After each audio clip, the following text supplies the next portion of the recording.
Deadpool has a face that only...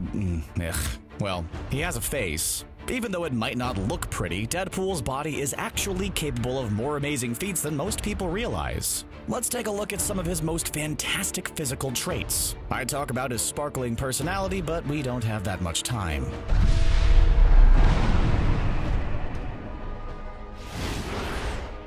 There are many fans out there who consider Deadpool to be a mutant, and it's really not hard to see why. First of all, his backstory is so confusing and his memory is so unreliable that even Wade Wilson isn't sure what's really going on. He's not even 100% sure his name is Wade Wilson at this point. Deadpool often operates solo, but he's also been known to lie about his affiliations whenever it's convenient. And he's linked himself to the X-Men whenever it was convenient for him. So basically, if you thought Deadpool was a mutant, I get it.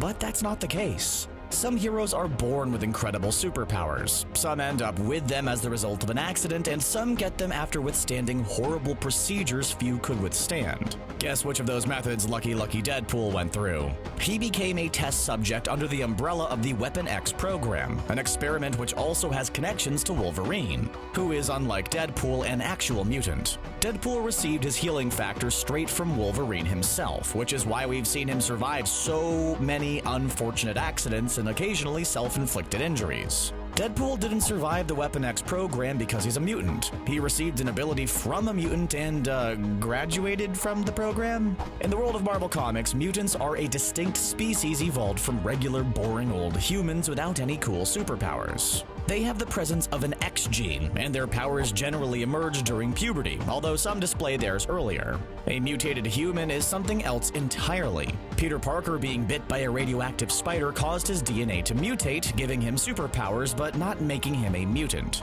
He may have passed for one during the House of M storyline, but let's say it didn't go over well when it came out that he was just a mutated human and not an actual mutant. So to wrap this up, yes, Deadpool hangs around with tons of mutants. He joins or pretends to join teams of mutants, and he got his healing abilities from the mutant Wolverine.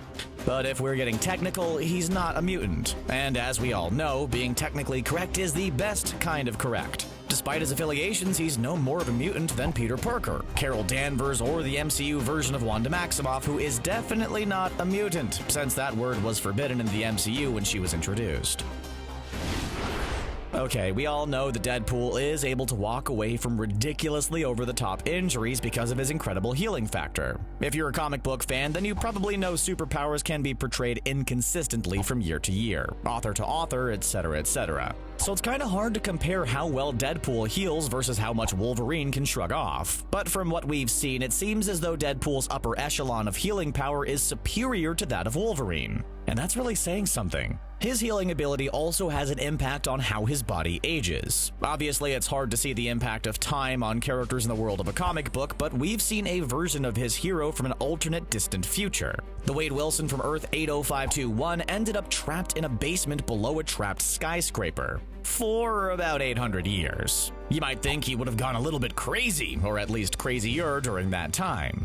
But he was surprisingly much the same as the modern-day Earth Prime Deadpool. Although his healing factor had slowed down over the centuries, he was still very much alive, well, and in fighting shape.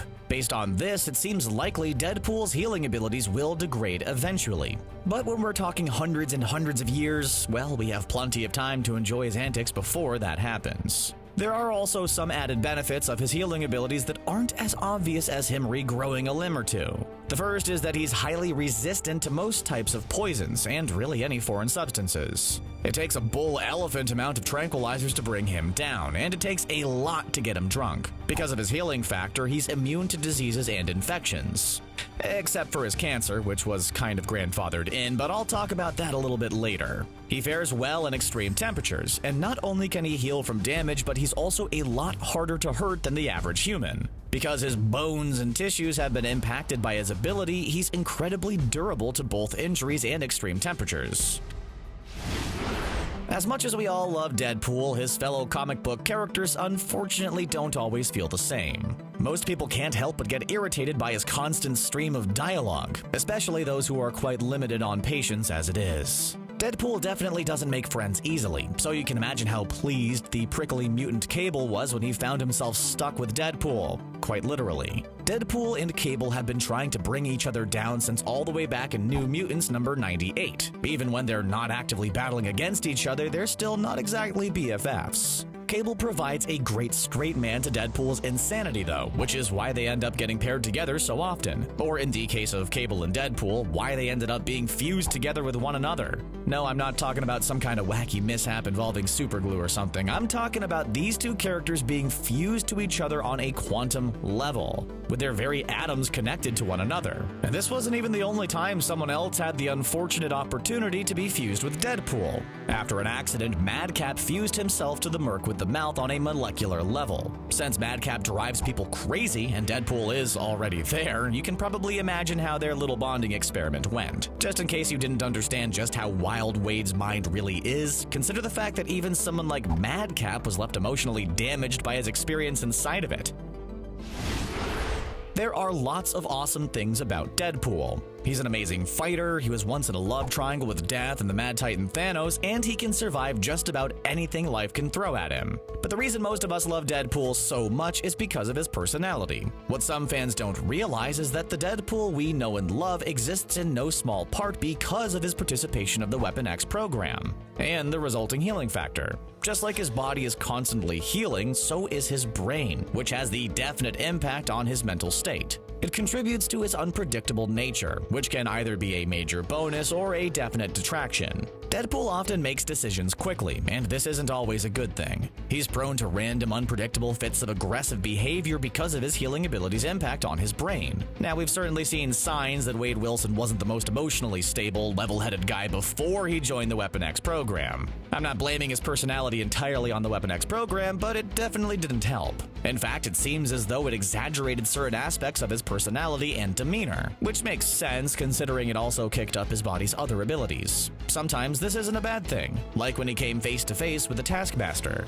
This villain is able to replicate opponents' moves exactly after seeing them performed only once, but Deadpool is so wildly unpredictable that even the Taskmaster can't keep up with him. His brain's uniqueness is also a massive bonus when going up against opponents with telepathic powers. Since his brain is constantly regenerating, even powerful psychics like Emma Frost can't harm him through his mind. He can be included as part of a psi-link to communicate with others telepathically, but even experienced telepaths can barely make sense of his jumbled up thoughts. Oh, and there's the fact that he knows he's in a comic book, at least sometimes. I wouldn't say he has a form of hyper-awareness, but he at least has a bit of medium awareness. When the Beyonder transported him to the foundation of reality, he became aware of his status as a comic book character, and was able to break the fourth wall. Since his brain is in a constant state of flux, he isn't aware of this all the time, but sometimes the truth of his situation does shine through. Although there are many differences between the movie version of Deadpool and the one from the comic books, one part of his origin story you just can't get around is the fact that he has cancer. More specifically, he has a really aggressive, terrible form of cancer that he has zero chance of beating with traditional modern medicine. It's the reason he broke up with his awesome girlfriend Vanessa and agreed to take part in the Weapon X program in the first place. It was his only chance at survival, and in a way it worked since he's still very much alive. But in terms of curing his cancer, it was surprisingly a failure. Yeah, Deadpool still has cancer, even after all he went through with the Weapon X program. But the weird thing is that this is actually a good thing. Don't get me wrong, in 99.99% of all cases, cancer is definitely bad news. But in this fictional scenario, it's actually keeping him alive. As strange as that sounds. In this case, cancer actually saved a life. The Weapon X program, for all its faults, did try to cure Deadpool's cancer, so his treatment plan was mapped out around his existing disease and custom-tailored to try to defeat it. The result was that Wade's healing ability learned how to replace his body's cells as fast as the cancer could destroy them. Deadpool still has cancer, but it's kept at bay by his healing ability. The crazy thing is, it's actually keeping Deadpool alive at this point. If he were to have his cancer cured, his healing factor would still be working on overdrive with nothing in place to keep it balanced. We saw this happen to some Super Skrulls with Deadpool's powers, and it wasn't pretty. Their bodies rapidly created new cells, but nothing was destroying the old ones, so they started getting horrible growths. Until their heads exploded.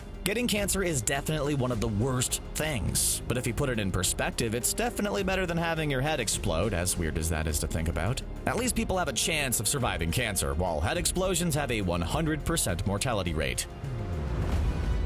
What do you think is Deadpool's handiest ability? Besides his boundless optimism, of course. Let us know which of his traits you find the most impressive in the comments section down below. And then click on that subscribe button for more videos from CBR. Thanks for watching, and we'll see you again next time.